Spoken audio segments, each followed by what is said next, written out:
Good afternoon. Today is Monday, the 10th of March, 2025, just after 1 o'clock. Welcome to UK Column News. I'm your host, Brian Gerrish. Delighted to have with me in the studio Mike Robinson. And we're also delighted to have Ben Rubin joining us from Studio 2 by live link. Well, yesterday was the so-called day of reflection about the so-called coronavirus pandemic. The British regime, of course, wanted to reinforce the idea that there were mass deaths as a result of SARS-CoV-2, which there weren't. The deaths were mainly the result of the response to SARS-CoV-2. But if we just put that back on screen for a second, we can see there it's an opportunity to come together to remember those who lost their lives since the pandemic began and to honour the tireless work and acts of kindness shown during this unprecedented time. So, well, we might consider what acts of kindness came from the British government, at least over that time. But there were demonstrations taking place in London yesterday, and the vaccine injured were represented there, which is important since they are barely acknowledged by any government since the jab rollout began. But looking back at the 9th of March 2020, this was the opening graphic on the UK Column News that day, with the outrageous suggestion that Russia was to blame for sowing panic over the developing so-called pandemic, when in fact it was the Daily Mail, the Daily Mirror, the Daily Express who were pushing that narrative as hard as they possibly could. The so-called broadsheets had not yet jumped on the bandwagon, but of course we subsequently found out that the reason that the tabloids at least were pushing this as hard as they were was because of the Spy B insistence that personal jeopardy was not high enough yet. So the possibility, though, of emergency legislation was already being discussed, and that eventually came as the Coronavirus Act 2020. Health Secretary at the time, Matt Hancock, outlined how volunteers who already play a central role in helping the health and social care system function, he said, would be given additional employment safeguards so that they could leave their main jobs and temporarily volunteer in the event of a widespread pandemic. That was what he was saying at the time. Now, Hancock was clearly acting perhaps as a Russian agent there, I don't know. But anyway, he also discussed the possibility of allowing certain civil proceedings in the magistrates' courts to be conducted via telephone or video, as well as the expansion of audio and video live links for criminal proceedings. And he also talked about that emergency bill as having strong safeguards, including sunsetting after 2 years.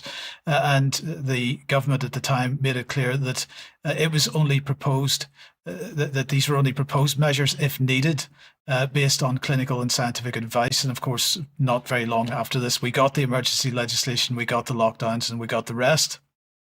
Now, within a couple of days of that 9th of March UK Column News, Italy was in lockdown. Troops were on the streets in Italy. Austria, Slovenia, Poland and the Czech Republic had closed their borders. In Poland, the church was encouraging people to gather and pray, and the Polish government was telling them to stop and stop being so silly straight away. France was considering closing their borders. Ireland had closed schools and banned gatherings of more than 500 people. Donald Trump had grounded all flights between the United States and mainland Europe. And across the EU, schools, shops, offices, factories and restaurants had closed. And here in the UK, the Premier League and the English Football League were suspended until the 3rd of April 2020 at the earliest. And what about Boris? Well, Boris was being attacked from all sides for not doing enough. He hadn't fallen under the weight of the Daily Mail hysteria quite by then, although it didn't take him long. As we just mentioned, Matt Hancock, though, was continuing to make preparations. Now, he had announced that all government departments had started to engage with industry leads in their respective areas, as government with the Department for Culture, Media and Sport were due to host a meeting with sporting bodies the following day, and DEFRA was expected to have more meetings with supermarkets. And, well, why were they meeting with supermarkets? Well, of course, the reason they needed to meet with supermarkets was that the fear porn was having an effect and people were panic buying toilet rolls. So let's just have a look at a short excerpt from that report from the 9th of March 2020.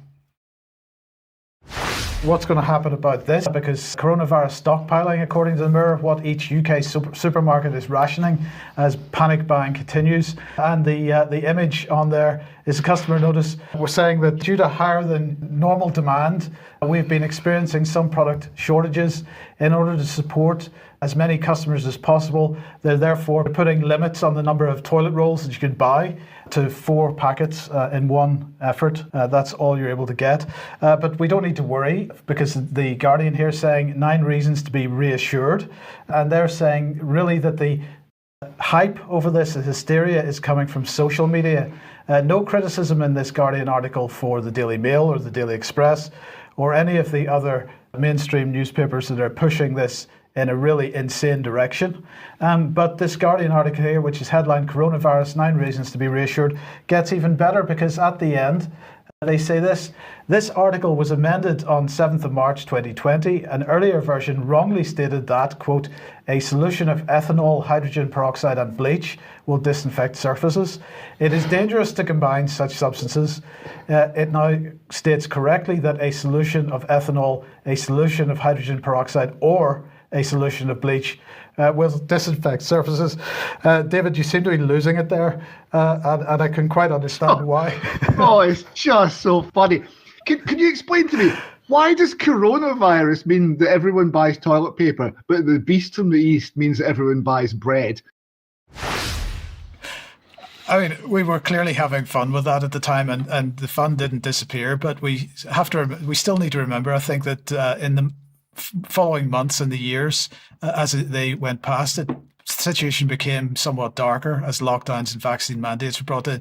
So I just want to end this by showing a minute or two of the video put out by Oracle Films yesterday. Let's just watch this.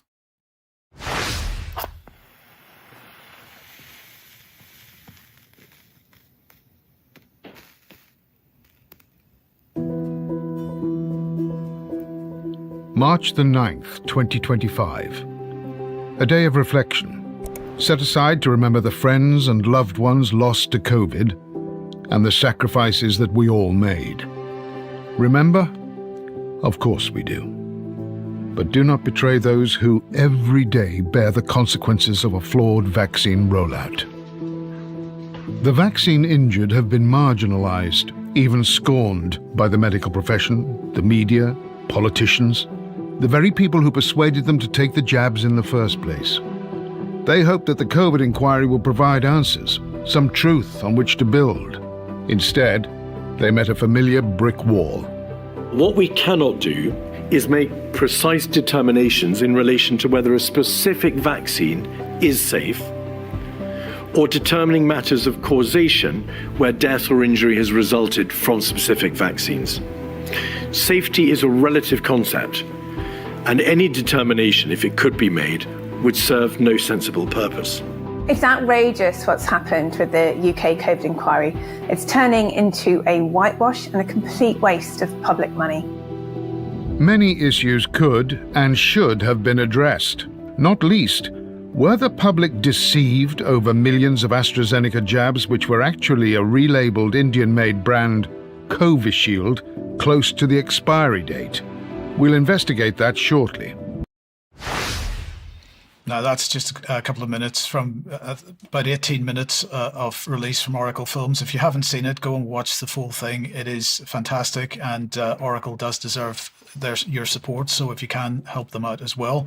What are your thoughts? Well, of course, terrible times, Mike, and I just want to remind the audience that while the government in its platitudes in 2025 is talking about the kindness, the same government system, both Tories and Labour, were using applied behavioural psychology to ramp up fear, to make people so fearful, more fearful, that they would adhere both to the lockdown practices and, of course, accept vaccinations. So at the end of the day, who is the danger in my book? It's our own government.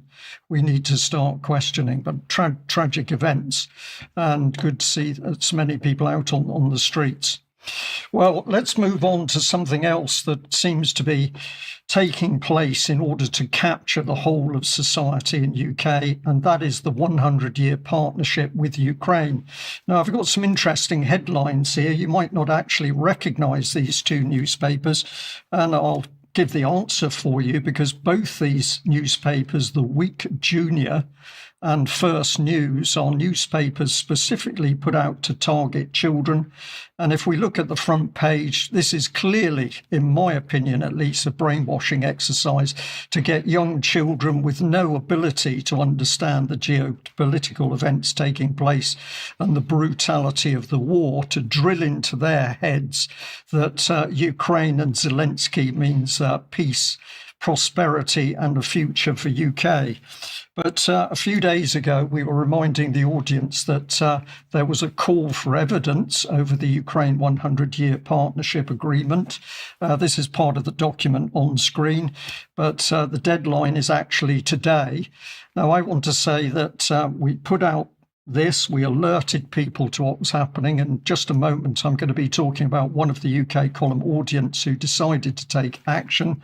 But if we just have a little look at the inquiry itself, it says it's looking at evidence on questions including what will materially change as a result of the treaty, what is the retrospective role of the treaty and the political declaration within the partnership, how the maritime partnership contained in the agreement is expected to operate in practice, and how likely Ukraine's NATO membership aspirations are in the current climate, and what more the government could do to ensure this outcome. And of course, bringing Ukraine into NATO, Mike, as I'm sure you'll agree, is a red flag to Russia at the moment. So this is all designed to keep the angst and the conflict going.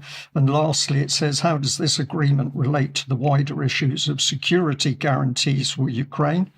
If we go back to the original document published on the 17th of January, this is just the opening section on defence. We can't go into all of the small text, but let's just focus in on the start of it because it's talking about establishing stronger and closer defence cooperation, industrial bases, cooperating in the exchange of practical experience, equipment, munitions, training and development, and in particular the joint production and development and joint production of advanced weapons and ammunition manufacturing capabilities. Now, remember this because we're going to be talking about something in just a minute where this phrase, I think, is extremely pertinent. But here's the really excellent thing that one of our viewers reacted to this and they actually submitted their own response. I'm just going to bring up a couple of the little paragraphs, but it says that this is my own account. That's the viewer. And in answer to the specific questions, and the first one, how does this agreement contribute to the UK's national interest? Are there any risks to the UK?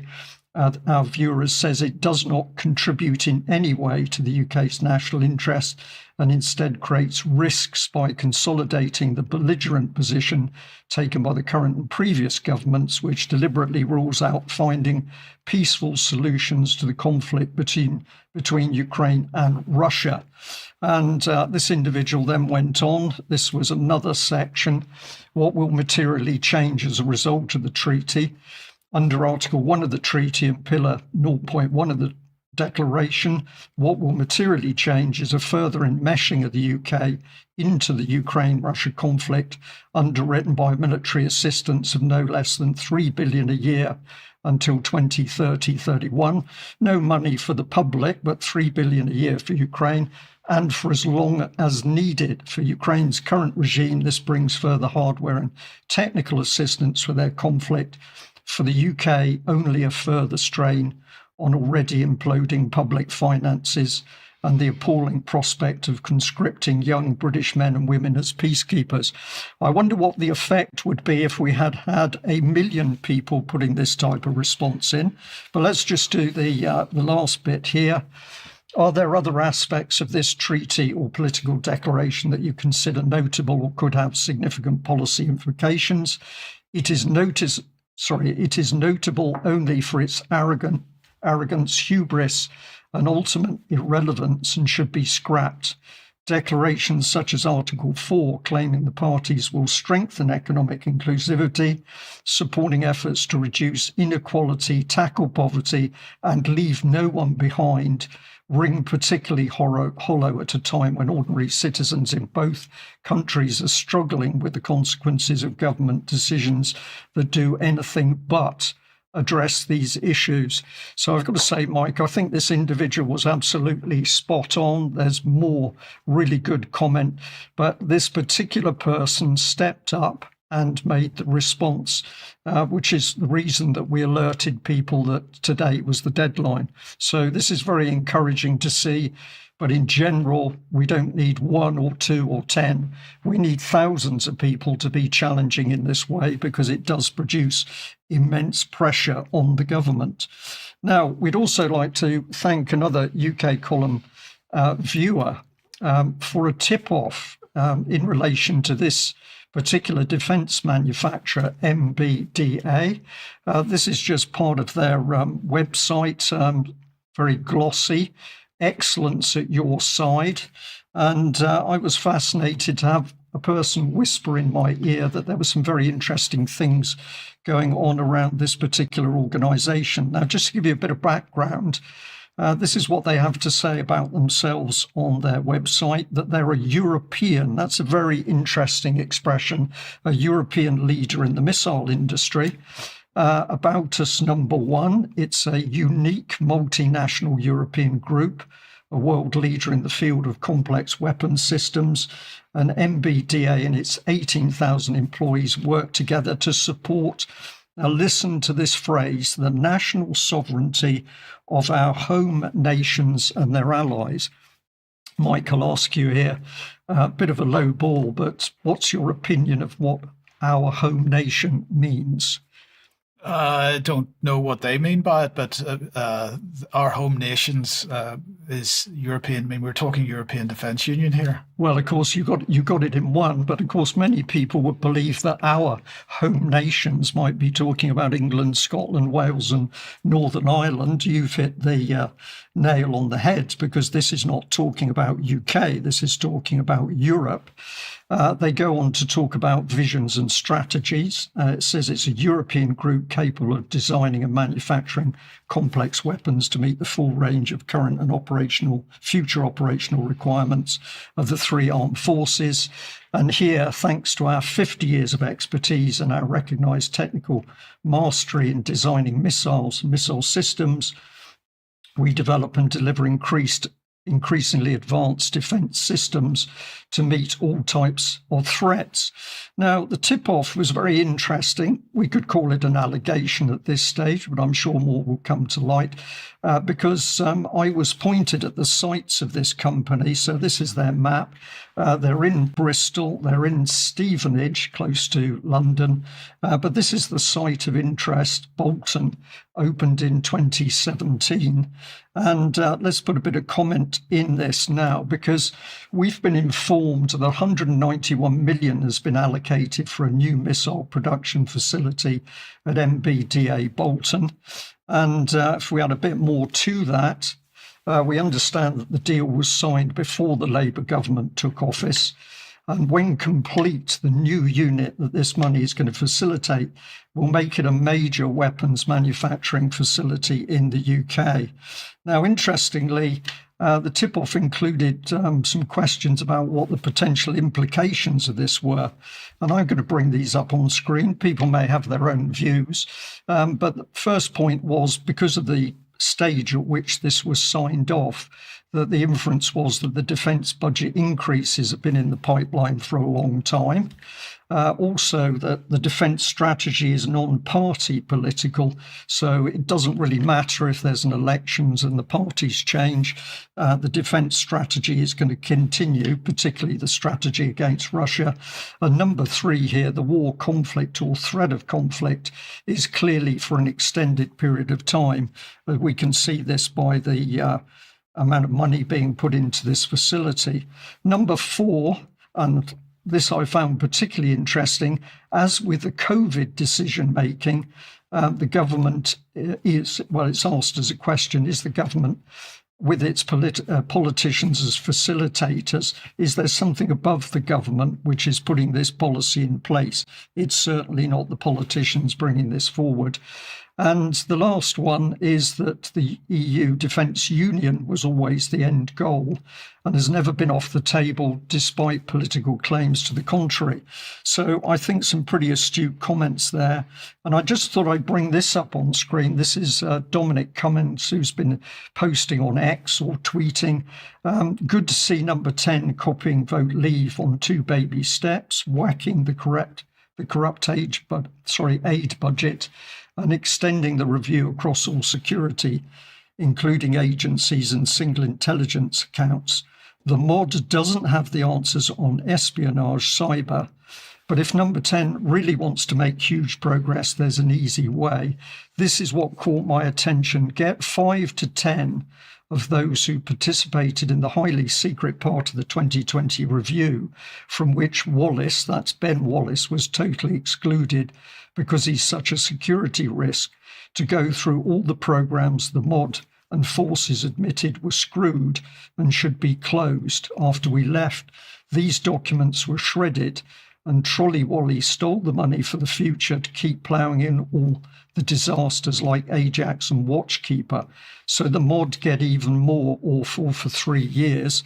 And this particular communication ends by, if a SPAD wants to do this properly, get in touch and I'll give you the names of key officials who can dish you all the mod's highly classified dirt. So there's a lot of rumour, there's a tip-off, there's allegations, Mike, but clearly we're seeing that there's a beast in the military-industrial complex, which is clearly ramping up, not defence of the nation, but an offensive capability which appears aimed at the Russians, in my opinion. The assessment of Ben Wallace is completely accurate, however. So, Ben, let's welcome you to the program and let's talk some carnage. Carnage, indeed. Carnage and drama from across the Atlantic as the red side of the Uniparty selected an obscenely rich capitalist oligarch to run the country. But don't worry, it's not Trump in America. It's Carney in Canada. And Mark Carney, the former central banker, is going to be only the second prime minister in Canadian history without a seat in Parliament. He's been installed. Let's see the election results coming in Ottawa last night. In first place, the next Prime Minister of Canada, Mark Carney, with 131,674 votes, resulting in 29,457 allocated points, representing 85.9% of the vote.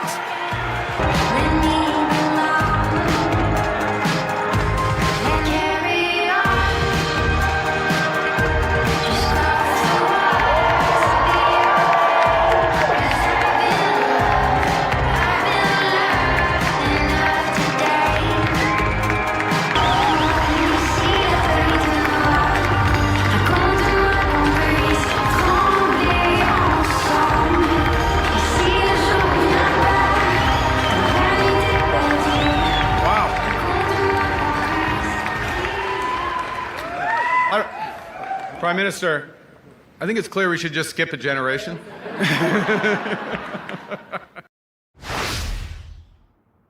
So Trudeau's out, thankfully, but Carney's in, out of the frying pan and into the fire, as they say.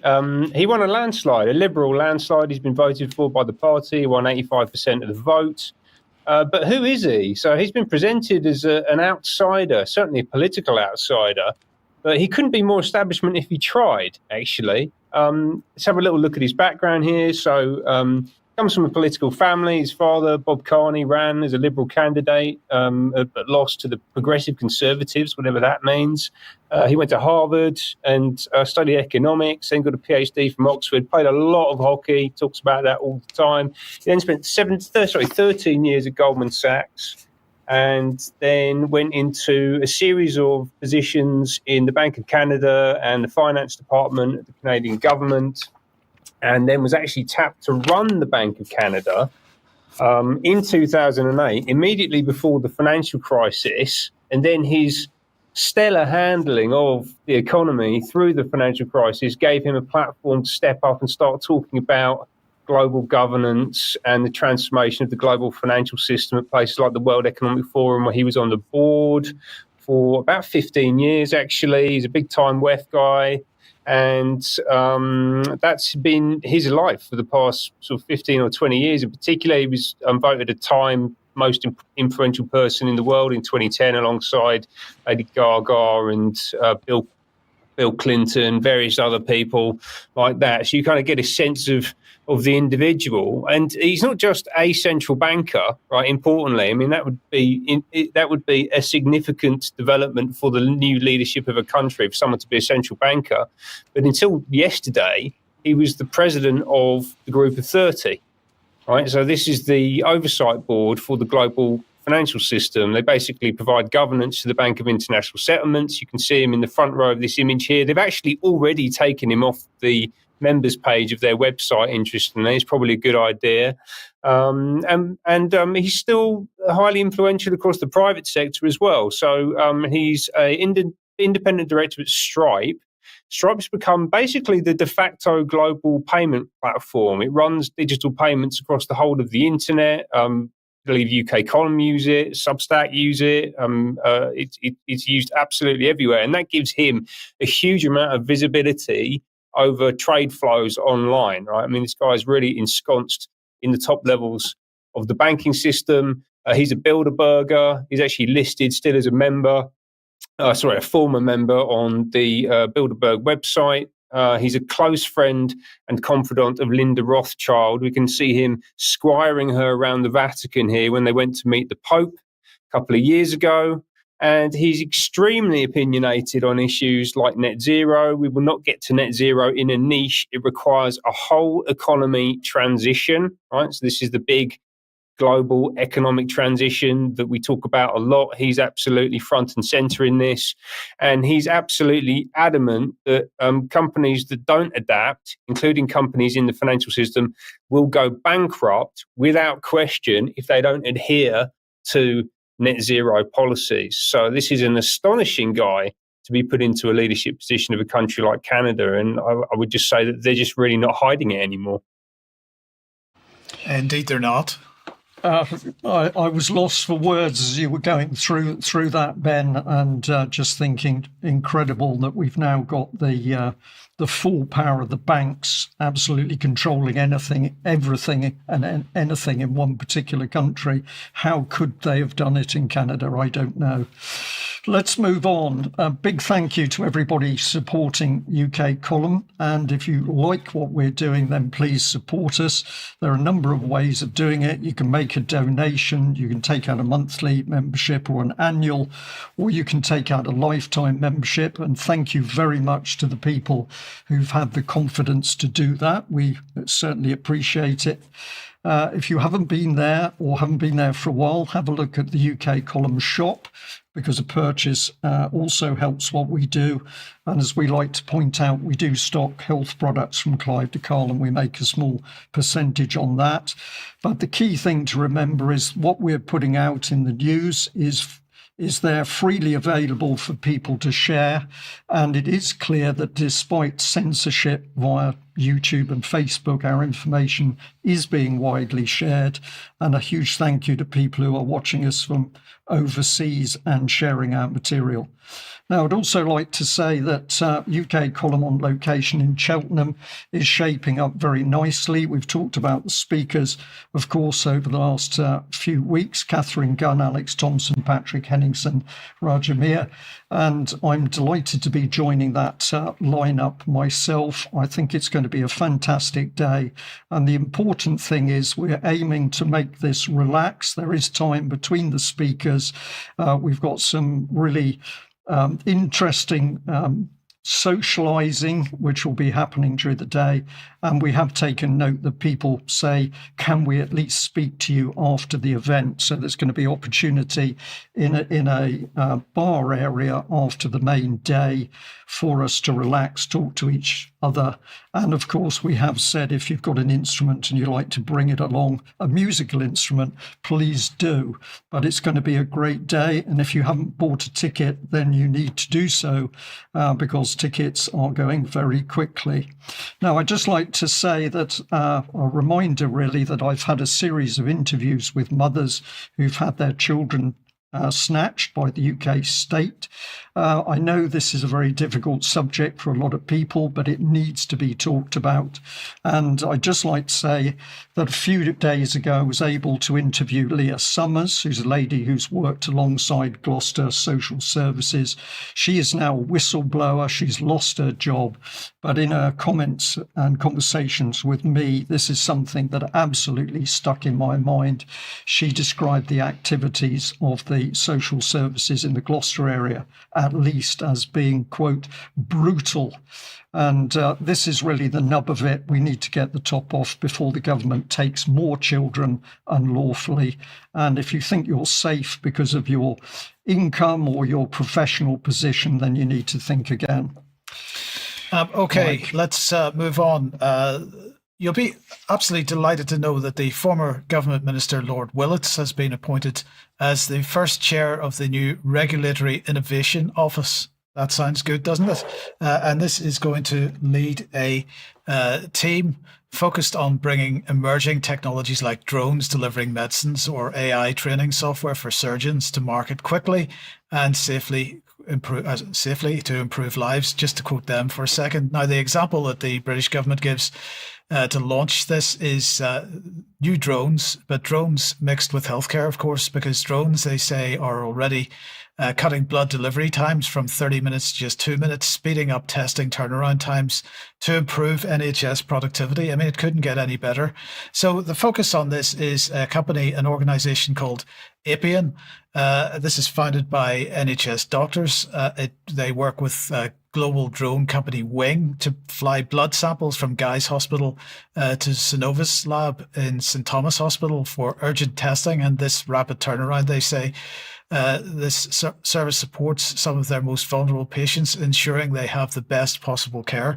But it's not drones in the NHS that I want to focus on here, because in parallel with the Willits appointment is the announcement that the Food Standards Agency has launched a pioneering regulatory program for cell-cultivated products. And it's going to be led by, he's one of the people leading it is Patrick Vallance of COVID fame.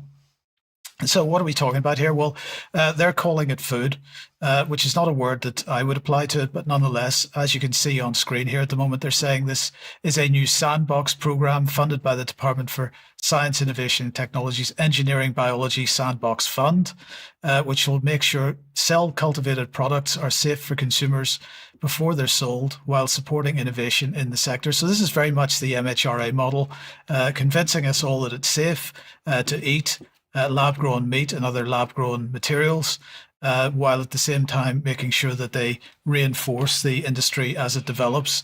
It's not going to be a regulator, in other words. So this is going to be a 2-year development program. And so that's how long you've got if you're going to campaign on the issue. It's going to be in collaboration with various academic bodies, the cell cultivated products industry and trade organizations. And their aim is to gather rigorous scientific evidence, where have we heard this before, about cell cultivated products and how they're made, and to inform how the Food Standards Agency and the Food Standards Scotland regulate these products. Now, today, the Food Standards Agency has announced that 8 of these companies have been selected to participate in the program. But don't worry, the participants were selected through a rigorous selection process and represent the diverse international range of technologies, processes and ingredients used in CCP products. It couldn't get better. Now, the businesses participating in this are Hoxton Farms UK, Blue Nalu, which is from the United States, Mosa Meat from the Netherlands, Gourmet from France, Rosalind Technologies, also from the UK, Uncommon Bio from the UK, Vital Meat from France, and Vow from Australia. And as well as they're also working with, as well as working with the industry, they're also going to be working with academic partners, including the Cellular Agriculture Manufacturing Hub, led by the University of Bath, the National Alternative Protein Innovation Centre, and the Bezos Centre for Sustainable Protein. the trade bodies who are going to be represented are the Good Food Institute Europe and the Alternative Proteins Association. So, Ben, I don't know what your thoughts on this, but I can't imagine where it could possibly go wrong.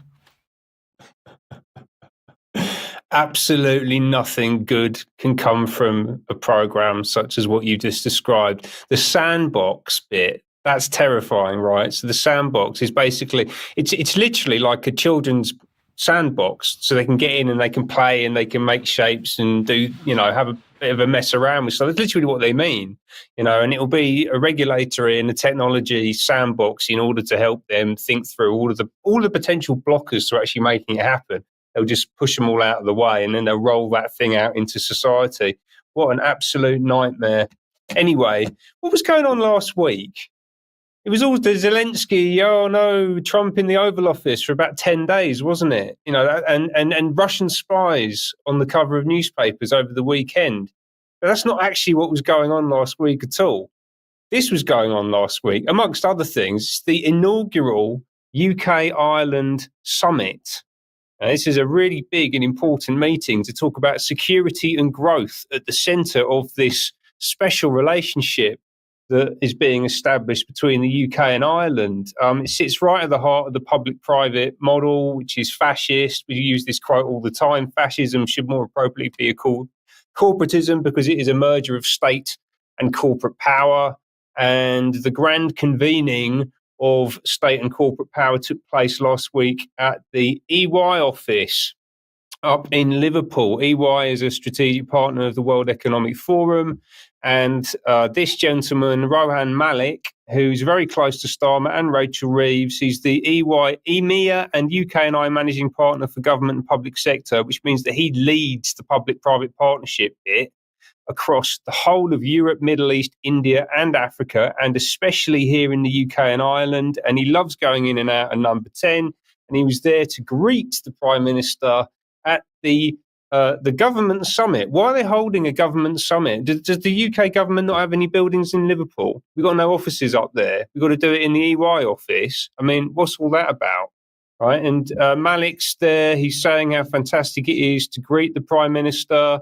He's talking about how proud he is of the role of our organisation as a convener of leading voices across the public and private sector for discussions on how to tackle the most pressing challenges facing society today, with a particular focus on infrastructure, energy and net zero. There was lots of glad handing, lots of photo opportunities, lots of important people being very important out in the lobby before they got to the business end of things in the EY boardroom. Here we can see Keir Starmer in the foreground with his wings spread wide, feasting on the rotting carcass of British society. Oh no, sorry, that's not that. That's some vultures around the carcass of a zebra. This is the boardroom. Here it is. And we can see Starmer and Malik fixing his cufflinks and a whole bunch of business people, including, actually, this isn't a business person. This is public and private together. So we've got Steve Rotherham across the table there. It's amazing what you can glean just from looking at these photos and the names and everything that pops up. So this is the new Metro Mayor for the Liverpool City region, right? So he's one of the key figures leading the devolution process in the Northwest.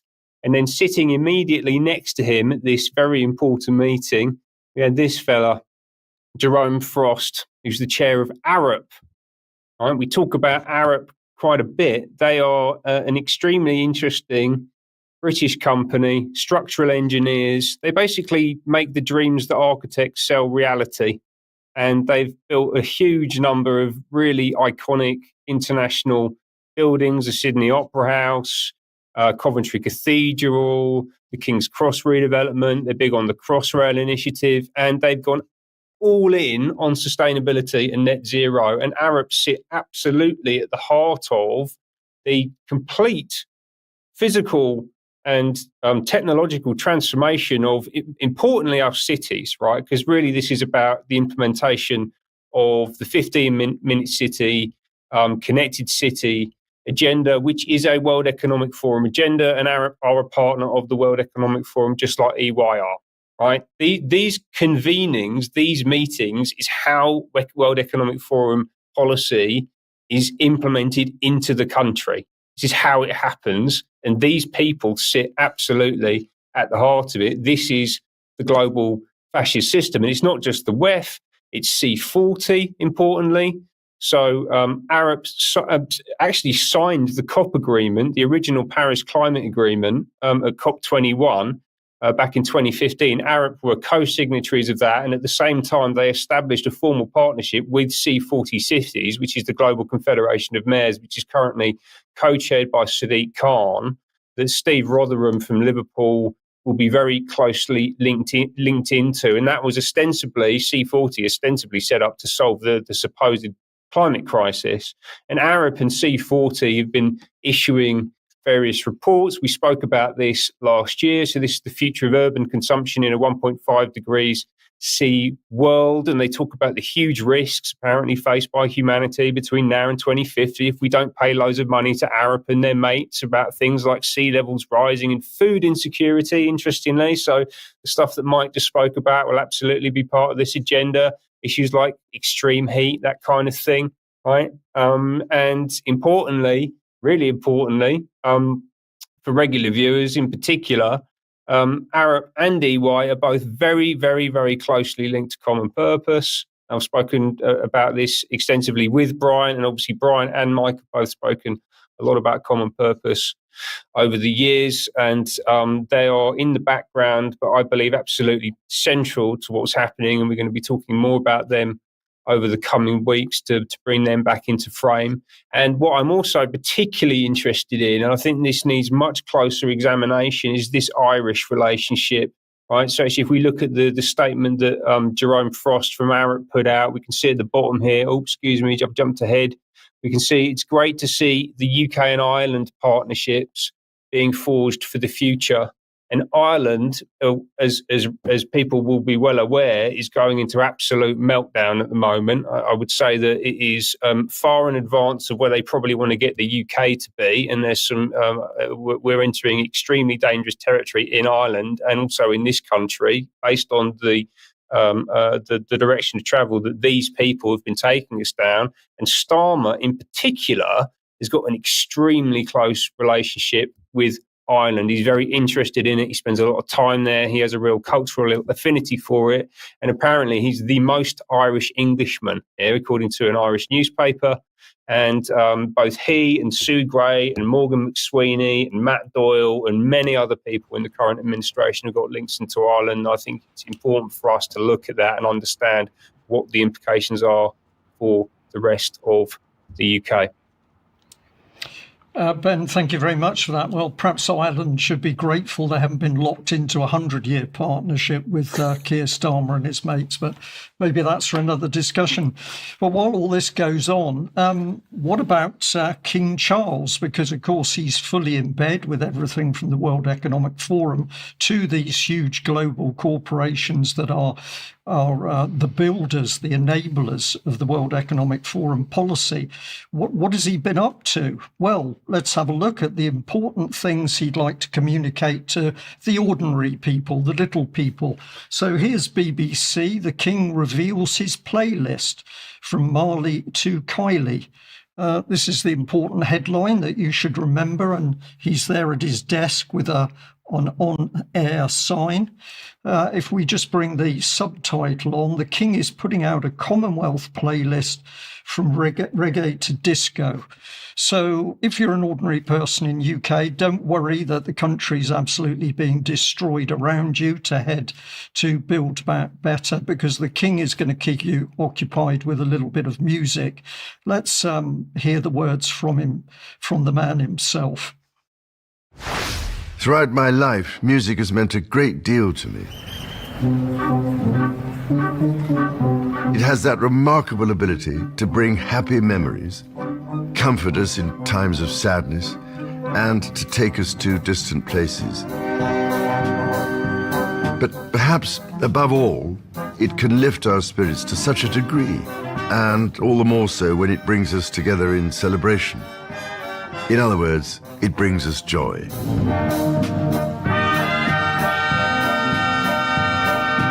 So this is what I particularly wanted to share with you. Songs which have brought me joy. This seemed such an interesting and innovative way to celebrate this year's Commonwealth Day. Thank you for listening. I wish you all every possible blessing. So apologies for that. I know you were struggling there, Mike, as that played out. I do find that that really was an absolutely obscene clip from the King. I mean, at the end of the day, what is this man talking about as he sits there surrounded by his enormous wealth? Music brings him joy, well, maybe, but what about the suffering of the people, not only in the United Kingdom, but worldwide, that he could do something about if he were not spending all of his time on building a new world with the World Economic Forum and those global corporations. But let's focus on something that directly concerns the King. And we'll bring on screen here, if we can pop this on, the series that I've been doing about the children being stolen by the UK state. And I've done 3 interviews with this young lady, Sam Nass. And essentially, Sam trafficked into this country in horrible, horrible circumstances. And then when she's given safety and asylum in UK, what happens is that same state turns around and steals her children. And of course, the interviews we've been talking about, the disgusting things that the UK's child stealing system has been doing. But what happens when a young lady like Sam actually writes to King Charles for help? Well, we're going to give you an exclusive on this, because we can tell you that she did actually get a reply from Buckingham Palace, from the King, but obviously through his head of royal correspondence. The letter's actually up on screen. But the first thing we'd like to tell you is that when a reply was sent back to Sam, it was posted with a second-class stamp. And from the video that you've just watched, you will have seen that King Charles barely has 2 pennies to rub together. He can manage a little bit of music, presumably second-hand records, to go with his second-hand stamp and second-hand advice.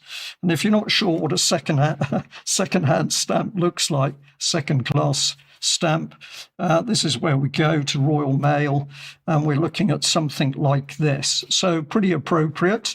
But if we get into the meat of what the King had to say, it is truly appalling. Dear Salma, I'm writing to acknowledge receipt of your letter, which you sent to His Majesty the King. Your reasons for sharing your personal story are very much appreciated. I must inform you that as constitutional sovereign, His Majesty is not able to become in ongoing legal cases. While the King is unable to become personally involved, I've been asked to pass on the contact information for the following services that may be able to help in your case. If you've not done so already, there are a number of support services in London that are available to you. You may wish to reach out directly to the services the Metropolitan Police provide on their website, and there's a web address. His Majesty would like me to thank you once again for taking the time to write and share your experiences with him. It shows immense strength and courage to reach out and ask for assistance. The King would have me send you his warmest wishes. So I was utterly stunned when I was given this letter. And of course, Sam herself, disgusted that the King should fob her off more or less with a pat on the head, a second-class stamp, tell her to speak to the very authorities, including the police that have failed her, and then whilst he can get on a world stage to engage with the World Economic Forum or President Zelensky, or travel to America to try and influence President Trump, the King can play his music, but he can't actually engage to help somebody that's been through the trafficking system and had her children stolen. So if we can pop that back on screen, I just want to emphasize this, just utterly vile that what he actually does is pats her on the head, tells her that she's a brave little girl, and then recommends she speaks to all the people who failed her to date. And that second-class stamp was the final insult for Sam. So I'll leave the public to reflect on the quality of the king that's in post at the moment. But meanwhile, he's been pushing out his Commonwealth message in these uncertain times where it's all too easy to believe that our differences are problems instead of a source of strength and an opportunity for learning. The Commonwealth's remarkable collection of nations and peoples come together in the spirit of support and, crucially, friendship. Now, remember that King Charles is using the Commonwealth and its billions of people within the Commonwealth as a power base to help push through his political agenda in line with the World Economic Forum. And in our Green King series, you're going to learn more about this. He also added that the Commonwealth's ability to bring together people from all over the world has stood the test of time and remains as ever important today. And of course, we know he means this because we've seen all the documentation to do with use of the Commonwealth in order to help lever in this rules-based international order. So any compassion from the king? I don't think so. Any concern for child abuse survivors? I don't think so either. And if the king's not going to give them any help or assistance, Mike, should we be looking to the government for assistance on the issue of child abuse? Probably not, because the Foreign Secretary has appointed Harriet Harman as Special Envoy for Women and Girls to champion gender equality worldwide and help deliver economic growth, is what they said in this tweet here. My question is whether or not this is even nearly appropriate and what message it sends. Because as the UK column reported back in 2011, Harriet Harman in her younger years was actively campaigning for the legalization of paedophilia, apparently because Harriet Harman and Patricia Hewitt held respectively the posts of legal officer and general secretary to the National Council for Civil Liberties. It's known better these days as Liberty. And as we say in this article, in an NCCL response to the government plan to reform sex laws, which were dubbed a Lolita's Charter at the time, NCCL suggested reducing the age of consent and argued that childhood, this is a quote, childhood sexual experiences willingly engaged in with an adult result in no identifiable damage. NCCL claimed that children suffer more from having to retell their experiences in court or to the press. And they went on to claim that the new law, which was being proposed at the time, could lead to, quote, damaging and absurd prosecutions and increase censorship. And they went on to say that a pornographic photo or film of a child should not be considered indecent unless it could be shown that the child had suffered, and that prosecutors would have to prove harm rather than defendants having to justify themselves. Now, NCCL response was signed by Harriet Harman. So I leave it up to the audience to decide if she should be in this new role, despite any expressions of regret she may have made about this in more recent years. It's disgusting stuff, Mike, and I think the pattern is very clear.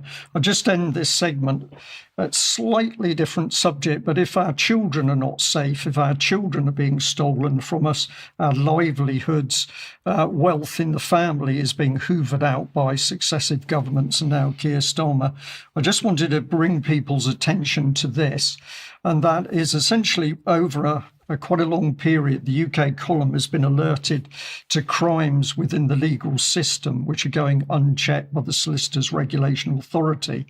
And much of this is to do with the theft of property from vulnerable old people in care facilities, residential homes and nursing homes.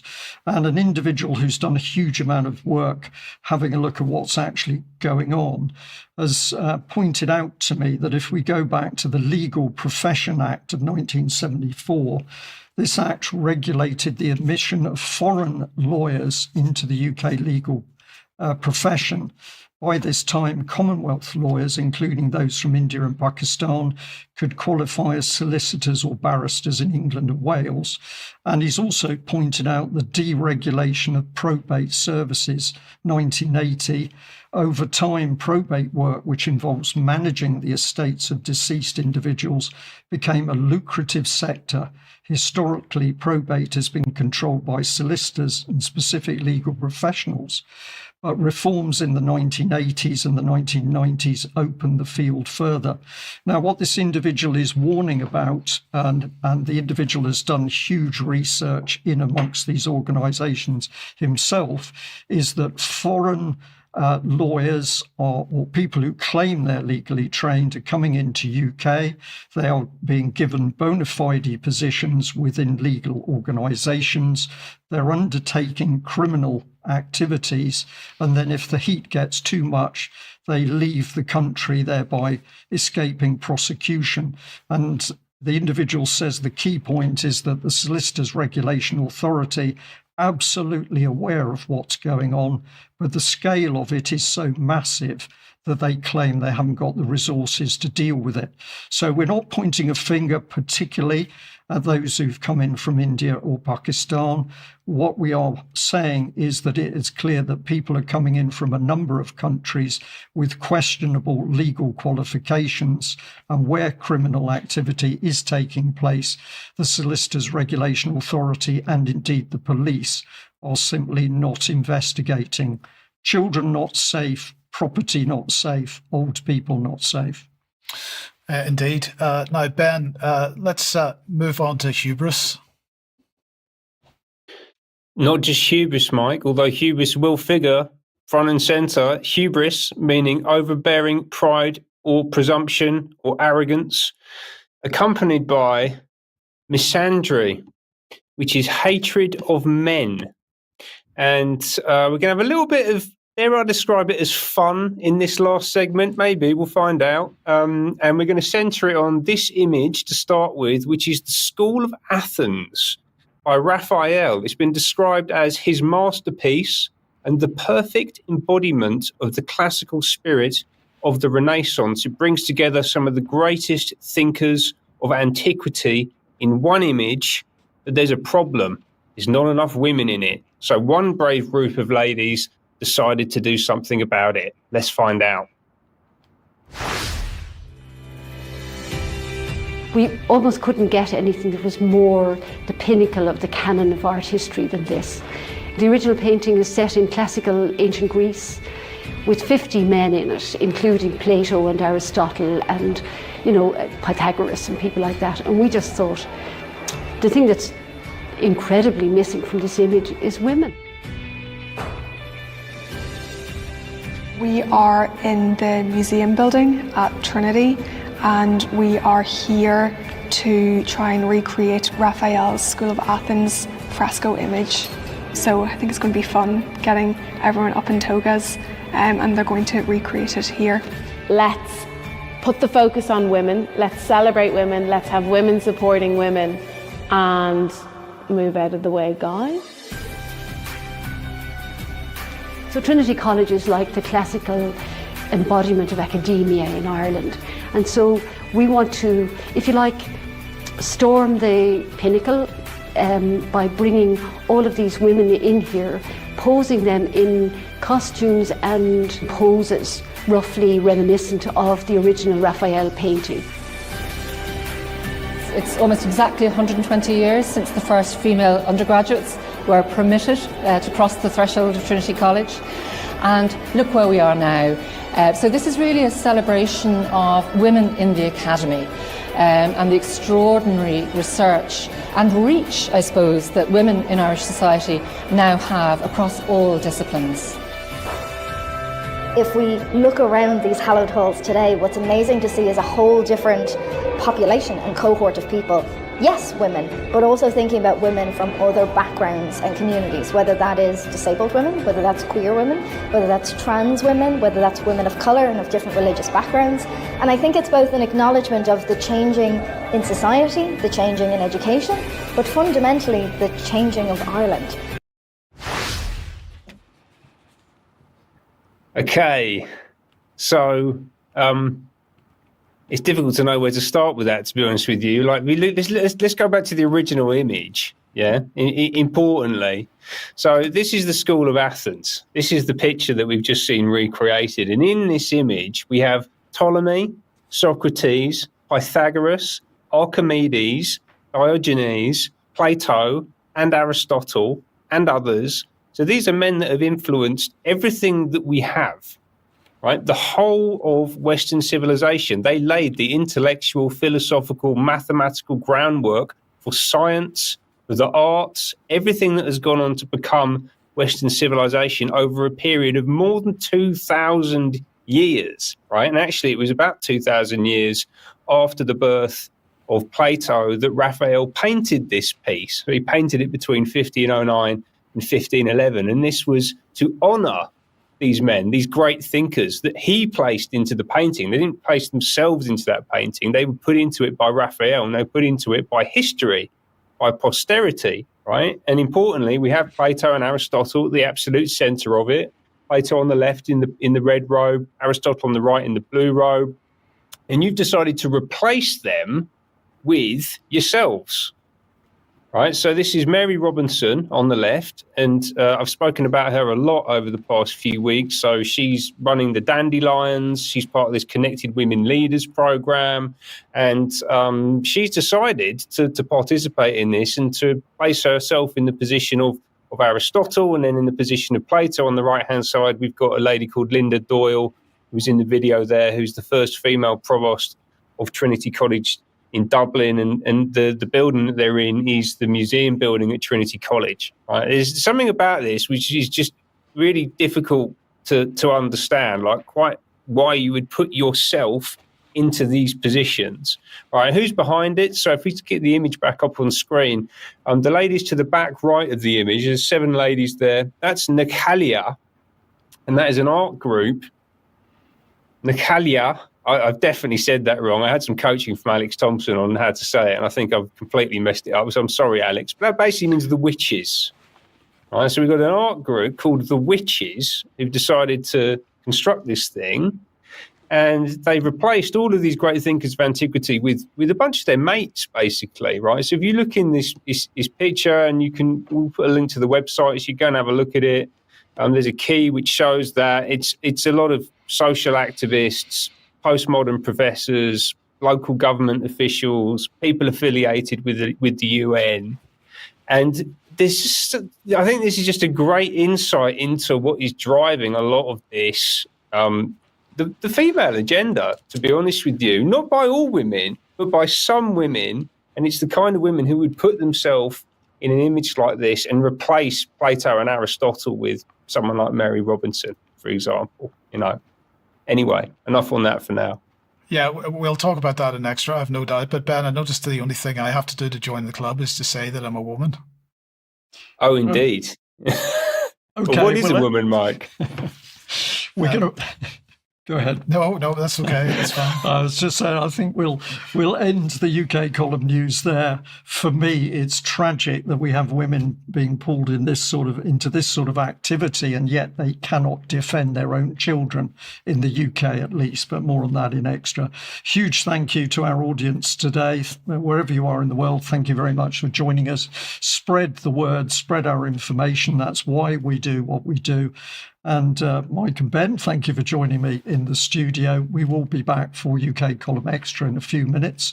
So if you're a member of UK Column, stay posted, and we'll be back on shortly.